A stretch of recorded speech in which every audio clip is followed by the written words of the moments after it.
Hello friends, Badrinath യാത്ര ആരംഭിക്കുകയാണ്. ഞാനിപ്പോൾ ബസ്സിലാണുള്ളത്. പുറകത്തെ സീറ്റാണ് കിട്ടിയത്. ഭയങ്കര തിരക്കാണ്. ഞാൻ സീതാപൂർ ബസ് സ്റ്റാൻഡിലാണുള്ളത്.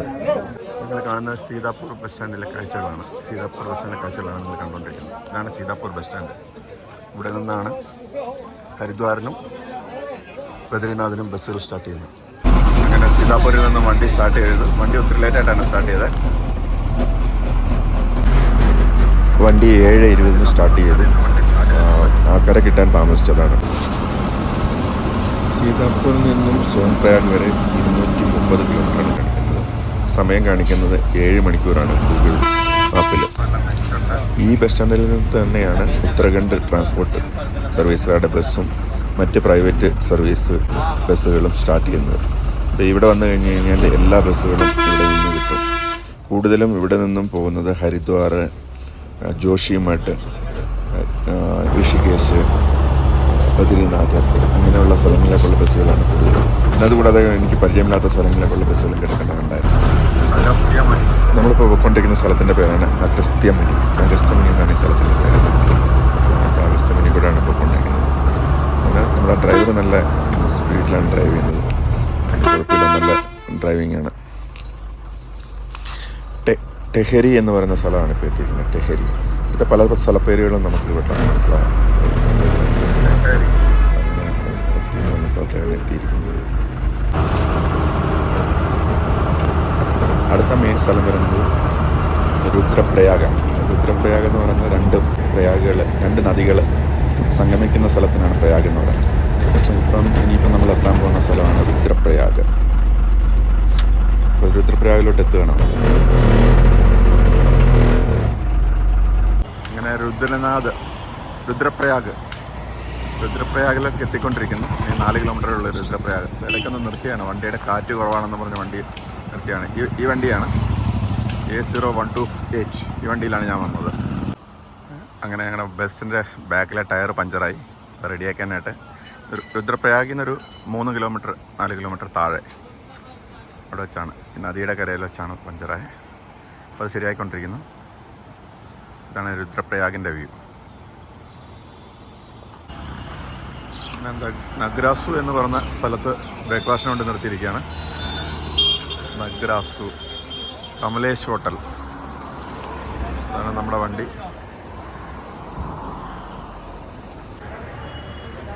ഗുരുദ്വാരയുടെ മുന്നിലാണ് നിർത്തിയിരുന്നത്. ഗുരുദ്വാരയാണ് കാണുന്നത്. വഴിയിൽ പലയിടത്തും ഈ കല്ല് ഇടിഞ്ഞു വീഴുന്ന സ്ഥലങ്ങളാണ്. അപ്പോൾ മഴ പെയ്ത് കഴിഞ്ഞ് കഴിഞ്ഞാൽ റോഡിലേക്ക് കല്ല് തെറിച്ച് വീഴും.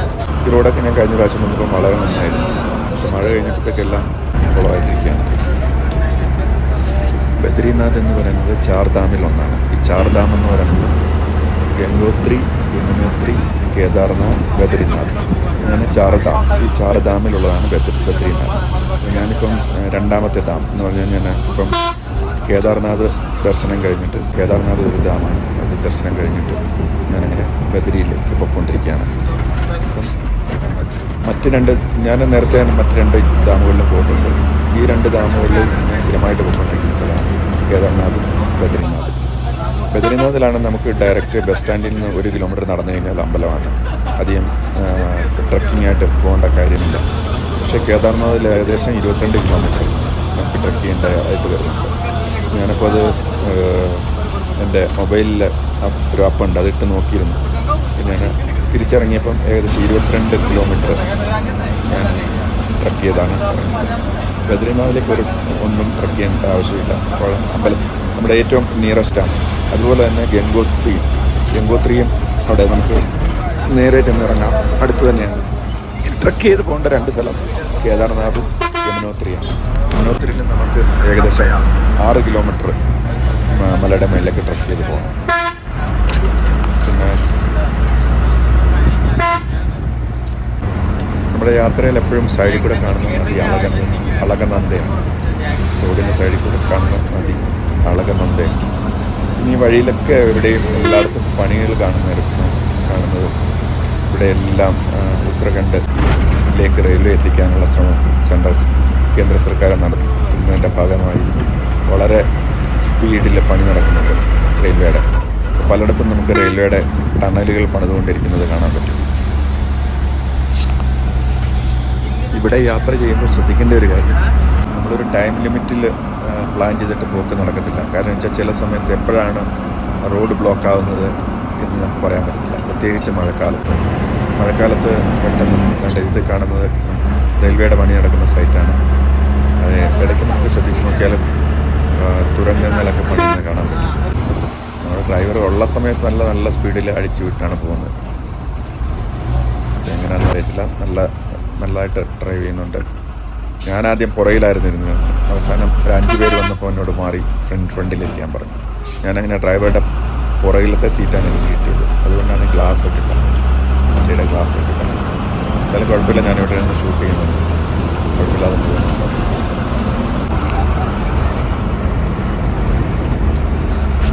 കാണുന്നിടത്തെല്ലാം മണ്ണിടിഞ്ഞിട്ട് മാറ്റിയതാണ്. ഈ പാറകളെല്ലാം പെട്ടെന്ന് ഇടിഞ്ഞു വീഴുന്നു. മഴ വന്നു കഴിഞ്ഞാൽ എപ്പോഴാണ് ഇത് പൊടിഞ്ഞു വീഴുന്നതെന്ന് അറിയാൻ പറ്റും. പലയിടത്തും ഇതുപോലെ പാറകൾ ഇടിഞ്ഞു വീണിട്ട് കണ്ടില്ല. അങ്ങനെ റോഡ് മോശമായിട്ട് ഇതുപോലെ ബുൾഡോസർ കൊണ്ടിട്ടിട്ടുണ്ട്. അതുകൊണ്ട് കോരിക്കളയാനായിട്ട് ചില സ്ഥലങ്ങളിൽ എല്ലാ പ്രാവശ്യവും ഏത് മഴ വന്നാലും ഈ പാറ ഇടിഞ്ഞു വീഴുന്ന സ്ഥലങ്ങളുണ്ട്. അങ്ങനെ നമ്മുടെ യാത്ര പൊയ്ക്കൊണ്ടിരിക്കുകയാണ്. അടുത്ത സ്ഥലം എന്ന് പറയുന്നത് ജോഷിമഠ് ആയിട്ടില്ല. ജോഷിമഠിലേക്ക് എത്തണമെന്നുണ്ടെങ്കിലൊക്കെ മണിക്കൂറുകൾ ഓടണം. നമ്മളിപ്പോൾ പൊയ്ക്കൊണ്ടിരിക്കുന്ന രുദ്രപ്രയാഗ് ഡിസ്ട്രിക്റ്റാണ്. രുദ്രപ്രയാഗ് ഡിസ്ട്രിക്റ്റിൽ കൂടാണ് നമ്മുടെ വണ്ടി പൊയ്ക്കൊണ്ടിരിക്കുന്നത്. രുദ്രപ്രയാഗ് ഡിസ്ട്രിക്റ്റ് കഴിഞ്ഞിട്ടാണ് നമ്മൾ വീണ്ടും ജോഷിമഠിലെത്തുന്നത് വൈകിട്ടാവും തോന്നുന്നു. റോഡൊക്കെ വളരെ പൊളിഞ്ഞ് കിടക്കുകയാണ്. പല സ്ഥലത്തും പൊളിഞ്ഞ് കുളമായി കിടക്കുകയാണ്. അളകുന്നണ്ട ക്രോസ് ചെയ്യുന്നുണ്ട് കാലത്തേക്ക്. നിങ്ങൾ ശ്രദ്ധിച്ചോ, ബസ്സിൻ്റെ മേളിലേക്ക് വരെ പാറകളുടെ അടിയിൽ കൂടെ ഉള്ള ഒരു യാത്രയാണ്. നല്ല രസമാണ് ഇത് കാണാനൊക്കെ രസമാണ്. മേളിൽ നിന്ന് പാറകൾ വീണാലൊക്കെ രസമാണ്. വീണ്ടും ഒരു സിറ്റിയിലെത്തിയിട്ടുണ്ട്.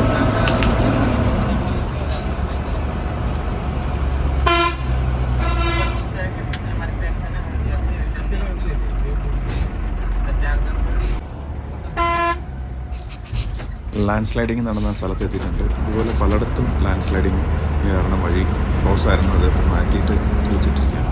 ഇതൊക്കെ എപ്പോൾ വേണേലും മേളിൽ നിന്നും പാറ വന്നു വീഴും. അങ്ങനെ പല സ്ഥലങ്ങളിൽ എന്താ പറയുക, ദുഃഖമായ പല വഴികളും താണ്ടി യാത്ര തുടരുകയാണ്.